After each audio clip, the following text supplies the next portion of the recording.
বাচ্চারা, এটা হচ্ছে জাদু মার্কা। তোমরা যা চাইবে তার ছবি এঁকে তোমরা তোমাদের ইচ্ছে পূরণ করতে পারবে। আরে ম্যাম, সত্যি? হ্যাঁ তাহলে ম্যাম আমাকে একটা ঘড়ি এনে দিন। হ্যাঁ, তোদের সবার ইচ্ছা আমি পূরণ করবো। তার আগে তোরা এসে আমার হাত পা টিপে দিয়ে যা। হ্যাঁ, চল চল চল চল চল চল।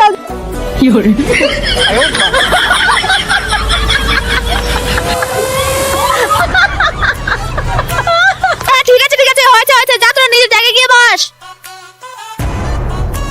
ম্যাম এবার আমাকে একটা ঘড়ি এনে দিন। এই যে ওটা তোর ঘড়ি নিয়ে যা। Thank you ma'am. ম্যাম, তাহলে এবার আমাকে একটা বল এনে দিন। এই নে বেঙ্গি। ম্যাম আমি একটা কথা বলবো। হ্যাঁ বল। ম্যাম আমাদের না গরুর দড়ি ছিঁড়ে গেছে, আমি একটা দড়ি বানিয়ে নিব। ঠিক আছে নে। ওয়াও!